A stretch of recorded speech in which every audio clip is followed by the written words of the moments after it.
Alam mo, ang Davao, ang gateway talaga yan to Mindanao eh.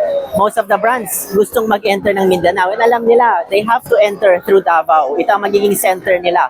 Of course, eventually gusto nila mag-extend to Tagum, Cotabato, all these areas. But Davao really is the landing point. Ang dami, we did this same event 2 years ago and ang daming nag-enter dito na franchisors. And so we want to continue that momentum.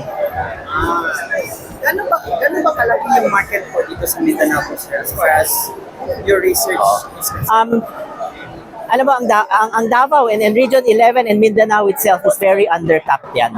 Ang daming opportunities for growth. We see a lot of the developments here in Davao, but also in the other cities.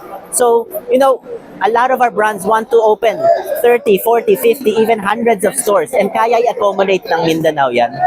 In terms of yung natawag natin na ano sir, no, yung market, gano'n kalaki?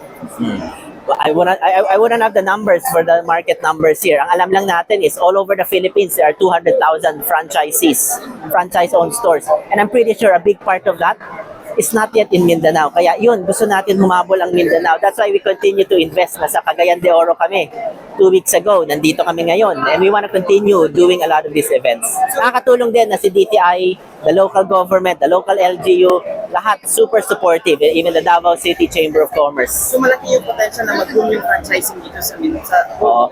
We continue to see it. Every time kami pumunta dito, ang dami nag-i-inquire. Even this morning, before we even open, may pila na dito. And you can see here in SM Lanang, ang daming nag-visit.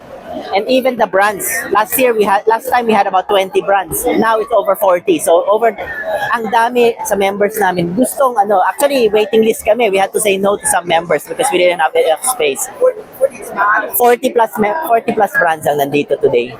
So talagang may potential talaga.